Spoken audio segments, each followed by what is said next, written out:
Todos en mayor o menor grado tenemos esa clase de batallas, ¿verdad? Pero hay una batalla que es mucho más siniestra y mortal. Es la batalla por la mente. Esta batalla es entre Dios y Satanás. Y el campo de batalla es nuestra mente, nuestra alma. Y todos quienes somos cristianos estamos en medio de esta batalla. Busque 2 Corintios 10, los versos del 3 al 5. Pues aunque estamos en la carne, no militamos según la carne. Porque las armas de nuestra milicia no son carnales, sino poderosos en Dios para la destrucción de fortalezas, derribando argumentos y toda altivez que se levanta contra el conocimiento de Dios, y llevando cautivo todo pensamiento a la obediencia a Cristo. Toda vez que esta batalla es real, este mensaje no solo que es de advertencia, sino también un llamado a las armas. Pero también deseo que sea de ánimo, porque cuando usted nace de nuevo, nace para ganar. Dios no le salva para que viva una vida derrotada. Pablo dijo, mas a Dios gracias, el cual nos lleva siempre en triunfo en Cristo Jesús. El plan de Dios para cada uno de sus hijos es de triunfo y de victoria en nuestras mentes. Quiero destacar 3 puntos en esta batalla por nuestra mente. Primero, las armas de nuestro enemigo.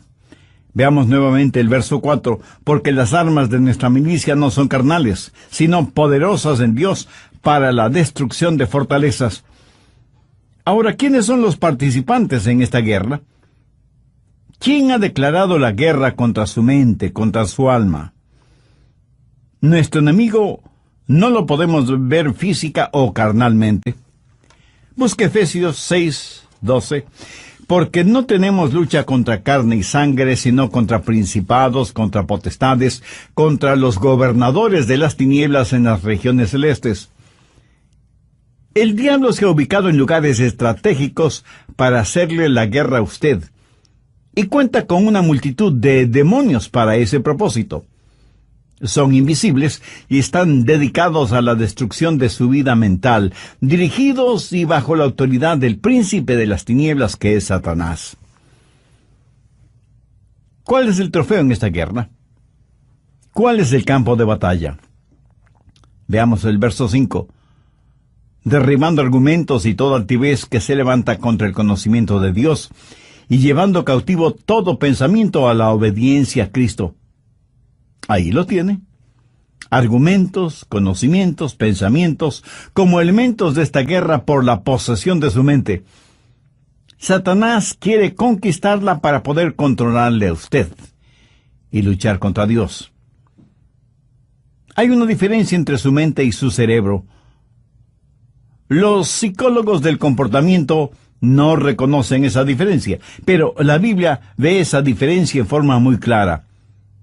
Su mente no es la que piensa, sino su cerebro, y la relación entre mente y cerebro es la misma que existe entre un guitarrista y su guitarra.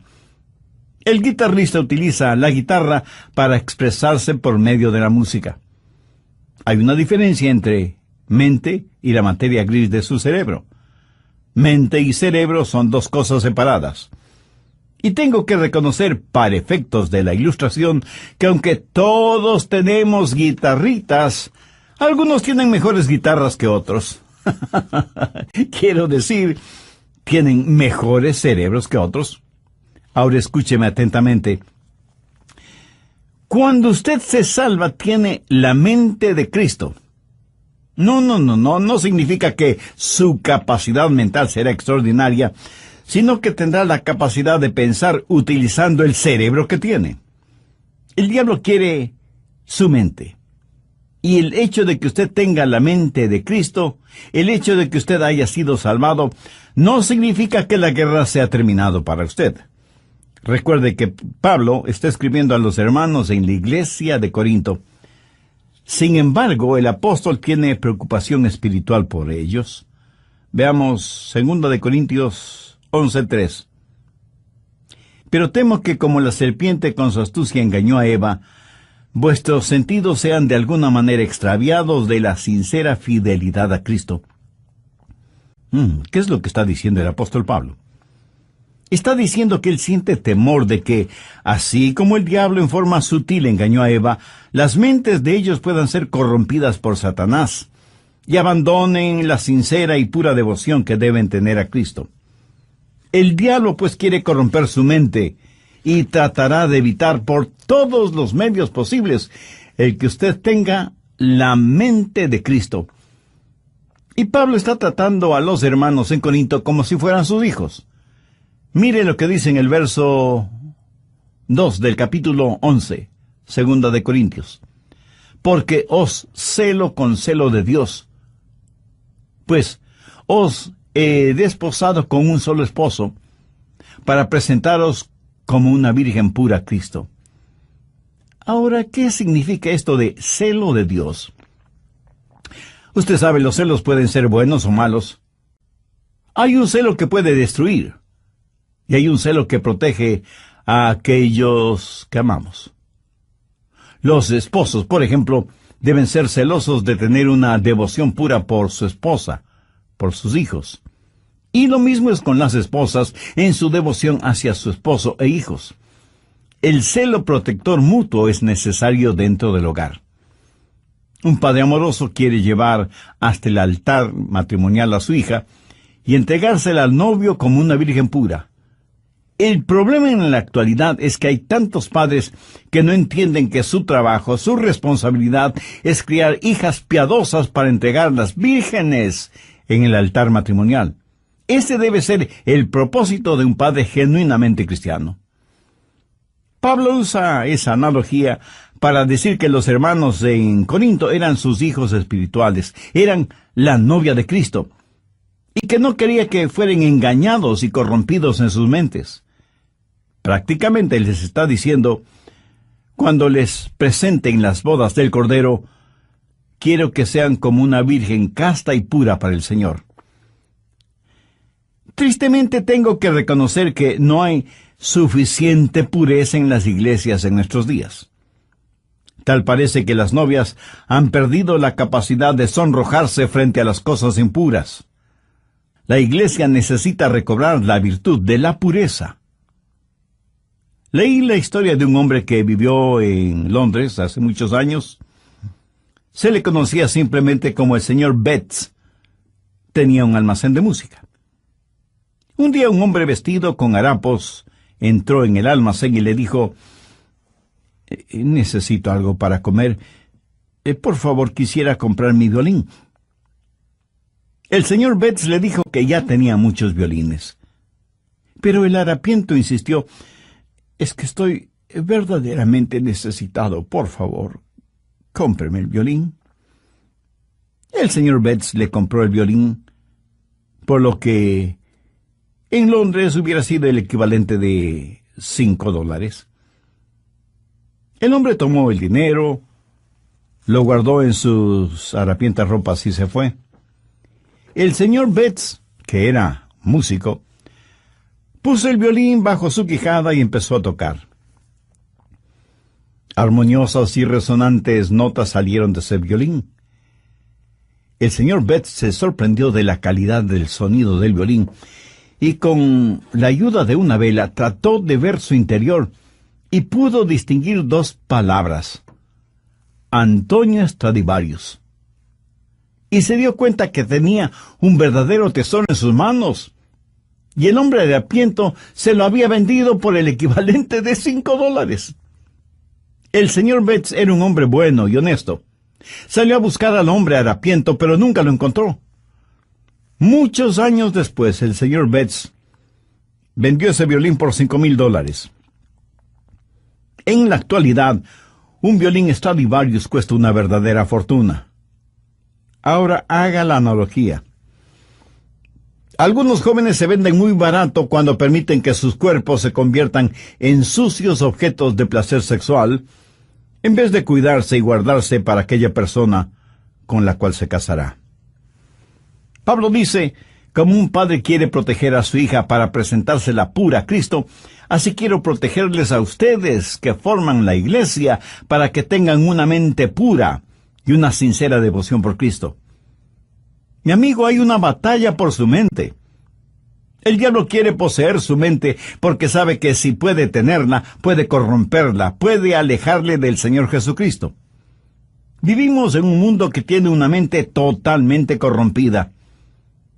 Y recuerde que, de acuerdo a Génesis 6, Dios destruyó a toda una civilización porque todo designio de los pensamientos del corazón de ellos era de continuo solamente el mal. Por favor, busque Romanos 8:6.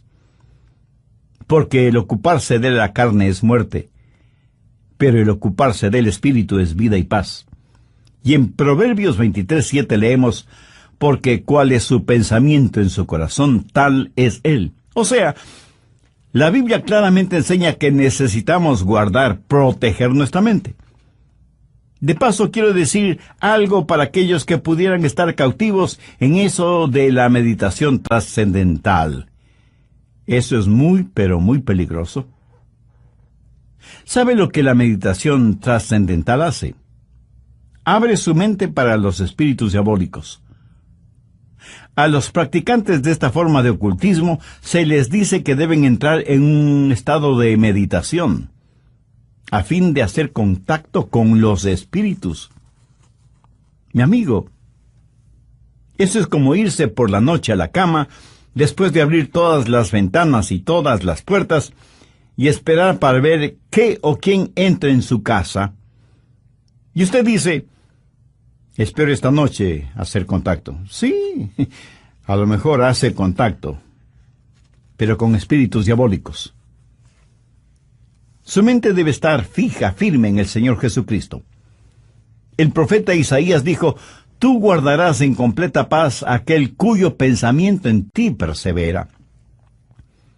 El diablo quiere su mente para continuar con su guerra contra Dios. Y Dios quiere su mente porque es por medio de ella que Dios le habla, le alcanza. Busque Efesios 4, los versos 17 y 18. Recuerde que Pablo escribió esta carta a los hermanos creyentes y les dice, esto pues digo y requiero en el Señor, que ya no andéis como los otros gentiles, que andan en la vanidad de su mente, teniendo el entendimiento entenebrecido, ajenos a la vida de Dios, por la ignorancia que en ellos hay, por la dureza de su corazón. Cuando Dios se comunica con usted, lo hace a través de su mente. En la actualidad tenemos a personas que van a los servicios de adoración y ponen todo su énfasis en el emocionalismo. Permítame decir que Dios no se comunica por medio de sus emociones, porque las emociones son la parte más superficial de su naturaleza. La salvación es el trabajo profundo de Dios. La gente se emociona con el ritmo de la música, se les pone la piel de gallina y dicen que han tenido una experiencia con Dios, cuando la verdad es que solo han tenido un hipo emocional. Dios se comunica por medio de la mente, y no estoy hablando de un racionalismo o intelectualismo, hablo de que Dios se revela en su mente, y que Dios nos cambia empezando con nuestra mente. En Efesios 4:23 Pablo dice, y renovaos en el espíritu de vuestra mente. Ahora, ¿cómo Dios le renueva a usted? En el espíritu de su mente. Usted puede cambiar su forma de vivir, cambiando su forma de pensar. Por eso en Romanos 12:12 el apóstol dice, no os conforméis a este siglo, sino transformaos por medio de la renovación ¿de qué? De vuestro entendimiento. Y aquí la palabra entendimiento significa mente. O sea que Pablo está diciendo que debemos ser transformados por medio de nuestra manera de pensar. Dios se comunica con usted por medio de su mente. Dios le cambia por medio de su mente. Y Dios le controla por medio de su mente. Recuerde lo que dice Romanos 8:6. Porque el ocuparse de la carne es muerte, pero el ocuparse del espíritu es vida y paz. Dios nos controla cuando le permitimos que controle nuestra mente. Y eso es exactamente lo que quiere hacer Satanás, controlar nuestra mente para poder controlarnos a nosotros. Por lo tanto, la batalla por nuestra mente es real. Segundo, la debilidad de nuestra carne. Y es muy importante el entender esto.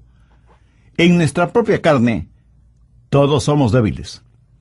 2 Corintios 10:3 dice, pues aunque andamos en la carne, no militamos según la carne. En otras palabras, su carne, o sea, su estado natural, de ninguna manera tiene lo que se requiere para tener un proceso mental correcto. Y porque vivimos en la carne, todos tenemos problemas, desilusiones, enfermedades. Todos experimentamos las cosas mundanas de la vida. Y no piense que porque usted es ya salvo, va a vivir en un planeta diferente, inmune a las realidades de la vida en la tierra. Algunas personas se encierran en monasterios pensando que así vivirán vidas santas. Se cuenta de un hombre que decidió entrar en un monasterio cuya regla principal era el silencio. Podían decir solo 2 palabras al año. Al cumplir el primer año fue llamado por el superior del monasterio, quien le dijo, ya tienes 1 año aquí y puedes decir tus 2 palabras. Y el hombre simplemente dijo, cama dura. Después del segundo año, sus 2 palabras fueron, mala comida. Al tercer año, y frente a su superior, dijo, me voy. Y su superior le contestó, está muy bien que te vayas, porque en los 3 años que has estado aquí, lo único que has hecho es quejarte. Aunque vivimos en la carne, no batallamos en la carne porque nuestra carne es débil. Y no estamos en guerra contra carne y sangre, ni contra la oficina de impuestos, ni contra Hollywood, ni contra suegros, especialmente las suegras. La batalla de la mente es contra Satanás, y usted nunca podrá ser más listo que el diablo. Él se burla de nuestros esquemas, ridiculiza nuestras organizaciones, y aunque muchas personas piensan que esta batalla puede ser ganada por medio de la educación, eso no es cierto. Ahora escúcheme, de ninguna manera yo estoy en contra de la educación. Pero si usted educa a una persona que no conoce al Señor Jesucristo, lo único que hará es tener una persona más peligrosa, porque seguirá siendo un diablo, pero bien educado. Antes de ser salvo, yo tuve un amigo que era alcohólico y asistió a varios programas para rehabilitarse, pero luego aceptó al Señor Jesucristo como su Salvador, y esto es lo que él me compartió. Yo asistí a esos programas sin conocer al Señor Jesucristo. Era un borracho consuetudinario, y de esos programas salí siendo todavía un borracho, pero ahora tenía educación. ¿Lo ve? La educación no es la respuesta. Pero tampoco la legislación es la respuesta para la mente. Las armas de nuestra guerra no son carnales. ¿Cree usted que las leyes pueden controlar la forma de pensar de los seres humanos? En la actualidad estamos tratando de tener leyes para controlar lo que pensamos. La ley castigará toda manifestación de odio, verbal o físico. Sin embargo, ninguna legislación puede obligarnos a amarnos unos a otros, o a odiarnos unos a otros. Las leyes solo pueden restringir la maldad, pero no pueden impulsar la bondad. Así que ni la educación ni la legislación son la respuesta. El medio ambiente tampoco es la respuesta. Pablo dice que las armas de nuestra guerra no son carnales, y la educación, la legislación y el medio ambiente son métodos carnales. Esas son cosas que la gente puede hacer sin el Señor Jesucristo. ¿Cree que si usted tiene un mejor medio ambiente, eso cambiará su manera de pensar? Bueno, solo quiero que recuerde que Adán y Eva se metieron en problemas estando en el jardín del Edén. Y usted no puede pedir mejor medio ambiente que ese, ¿no le parece? Sin embargo, ellos fueron engañados porque Satanás manipuló sus mentes. En una institución mental estaban tratando de determinar si ciertos pacientes estaban listos para ser dados de alta. Los pusieron en un cuarto, abrieron las llaves del lavabo hasta que el agua se desbordó, les dieron unos trapeadores y les dijeron que debían limpiar el cuarto. Si ellos empezaban a usar los trapeadores sin cerrar las llaves del agua, no estaban listos para ser dados de alta. ¿Sabe que eso es lo que estamos haciendo en nuestra sociedad? Estamos tratando de limpiarla, sin cerrar el flujo de agua. El problema está en nuestra mente, porque como pensamos, así somos. Y es de la mente, del corazón, que salen los actos de nuestra vida. En Lucas 6:45 leemos, «El hombre bueno del buen tesoro de su corazón saca lo bueno, y el hombre malo del mal tesoro de su corazón saca lo malo, porque de la abundancia del corazón habla la boca». Tercero, las armas de nuestra batalla. Segunda de Corintios 10:4, «Porque las armas de nuestra milicia no son carnales, sino poderosas en Dios para destrucción de fortalezas». En los días de Pablo había una batalla. En un extremo estaba Pablo, y en el otro extremo, el Imperio Romano. El Imperio Romano había estado en existencia por 700 años, y tenía privilegio y poder. Tenía sus legiones romanas, una poderosa fuerza naval, el Senado romano, la ley romana, y parecía que toda la maldad del imperio estaba atrincherada en Corinto, en las mentes y corazones de la gente. Todo esto en contra de Pablo, pequeño judío, pero con un corazón lleno de Jesús, declarando la guerra a toda esa maldad. ¿Quién ganaría esa pelea? Pablo. ¿Cómo? No con armas carnales. Pablo habla de fortalezas en el verso 4, y se refiere a armas que tácitamente son poderosas en Dios para la destrucción de fortalezas. Las murallas de esas fortalezas iban a ser derrumbadas.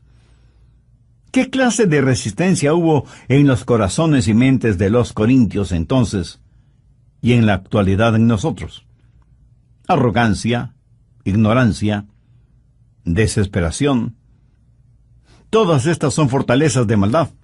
Y dentro de cada fortaleza, los demonios trabajan en la mente en forma muy organizada, movilizando los ejércitos infernales para hacer más fuerte la resistencia. Sin embargo, Pablo dice que esas murallas se desmoronarán. Y en el verso 5 menciona cosas muy importantes, derribando argumentos y toda altivez que se levanta contra el conocimiento de Dios, y llevando cautivo todo pensamiento a la obediencia a Cristo. Aquí está esa fortaleza con sus altas torres, y Pablo penetrará esa fortaleza para alcanzar a quienes están adentro. Pero durante ese proceso, Pablo dice que tendrá que destruir esa fortaleza. Ahora, ¿de qué está hablando el apóstol? No está hablando de inteligencia, sino de intelectualismo, de sofisticación mental. Pablo sabe que dentro de esas fortalezas hay personas que están cautivas. Y él iba a capturar a esos cautivos para traer todo pensamiento cautivo que estaba secuestrado por Satanás a la libertad de la obediencia a Cristo. Y él no iba a pelear confiando en su fortaleza física, que no la tenía, ni en armas carnales convencionales, que son inefectivas en esta clase de guerra, sino que declara, porque las armas de nuestra milicia no son carnales, sino poderosas en Dios para la destrucción de fortalezas. Pablo dice, las armas de nuestra milicia. ¿Y cuáles son esas armas? En primer lugar, la soberanía de su comandante. Mire lo que dice en el verso 7. Miráis las cosas según la apariencia. Si alguno está persuadido de sí mismo que es de Cristo, esto también piense de sí mismo, que como Él es de Cristo, así también nosotros somos de Cristo. En otras palabras, Pablo dice que pertenecemos a Cristo. Él es nuestro comandante supremo. En Potsdam, durante la guerra, los japoneses le dijeron a Inglaterra y a los Estados Unidos que no se rendirían. Los aliados le dijeron a Japón: si no se rinden, les eliminaremos, les haremos desaparecer, iremos contra ustedes con fuerza devastadora. Los japoneses dijeron: pelearemos contra ustedes. Las fuerzas aliadas bombardearon Hiroshima y Nagasaki con las primeras bombas atómicas utilizadas en la guerra. Los japoneses se rindieron después de que prácticamente casi fueron borrados de sobre la faz de la tierra. Satanás ha estado tratando de hacer hasta lo imposible para ganar esta guerra que tiene contra Dios. Cuando el Señor Jesucristo murió en el Calvario, fue como si hubiera dejado caer una bomba atómica sobre el diablo. Jesús dijo: ahora es el juicio de este mundo, ahora el príncipe de este siglo será echado afuera. Pero Jesús no solo es nuestro comandante supremo, sino que en segundo lugar tenemos su autoridad para hacer aquello que nos ha mandado hacer. En el verso 8 Pablo dice: porque aunque me gloría algo más todavía de vuestra autoridad, la cual el Señor nos dio para edificación y no para vuestra destrucción, no me avergonzaré. Aquí el apóstol está hablando de autoridad. ¿Pero qué es autoridad? Es el derecho legal de actuar en representación de otra persona. Jesús, quien ganó la guerra, nos ha dado ese poder legal.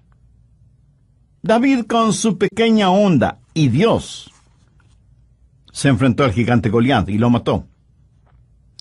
Yo, francamente, preferiría tener una pequeña onda y la ayuda de Dios que la espada de Goliat sin Dios. Jesús nos da esa autoridad. Anote al margen Lucas 10, los versos 19 y 20, que registran las siguientes palabras del Señor Jesús. He aquí os doy potestad de hollar serpientes y escorpiones, y sobre toda fuerza del enemigo, y nada os dañará. Pero no os regocijéis de que los espíritus se os sujeten, sino regocijaos de que vuestros nombres están escritos en los cielos. Jesús dice que como hijos suyos tenemos poder, tenemos autoridad sobre todas las huestes diabólicas, pero que no debemos envanecernos ni regocijarnos por eso. No debemos ser orgullosos de tener esa autoridad, sino que nuestro gozo verdadero debe ser el saber que nuestros nombres están escritos en los cielos. Escúcheme, no es cuánto sabe usted sobre el diablo lo que le libera. Es su conocimiento del Señor Jesucristo lo que le dará la verdadera libertad. No hemos sido llamados a ser creyentes cazadores de fantasmas espirituales. La Biblia dice que debemos resistir al diablo, no que debemos cazarle. Así que no solo tenemos que entender, en primer lugar, que tenemos un soberano que es nuestro comandante, y en segundo lugar, que tenemos su autoridad para llevar a cabo sus órdenes, y en tercer lugar, que hay la certeza de nuestro valor, de nuestro coraje, de nuestra osadía espiritual. Veamos una vez más 2 Corintios 10, los versos del 8 al 11. Porque aunque me gloríe algo más todavía de vuestra autoridad, la cual el Señor nos dio para edificación y no para vuestra destrucción, no me avergonzaré. Para que no parezca como que os quiero amedrentar por cartas. Porque a la verdad, dicen, las cartas son duras y fuertes, mas la presencia corporal débil y la palabra menospreciable. Eso tenga en cuenta tal persona, que así como somos en la palabra por cartas, estando ausentes, lo seremos también en hecho, estando presentes. ¿Qué motivó a Pablo a escribir estas palabras? Bien, veamos brevemente el trasfondo del asunto.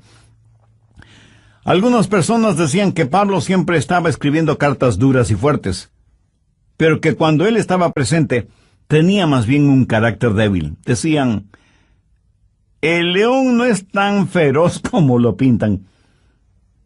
Y Pablo tiene que asegurarles que tanto como era fuerte y duro en sus cartas, lo mismo sería en forma personal, cuando estuviera entre ellos. Pero les dice algo más, que pertenecía a Cristo, y que Cristo había ya ganado las batallas por él, que Cristo mismo le había dado autoridad, y que debido a esas circunstancias tenía el valor y el poder para ganar esta batalla de la mente. Por favor, escúcheme con atención. Lo que usted piense, eso es lo que será. Chuck Swindoll está en lo correcto cuando afirma que la actitud de una persona lo es todo. Una vez que usted ha recuperado la fortaleza de su mente, necesita de inmediato protegerla, resguardarla.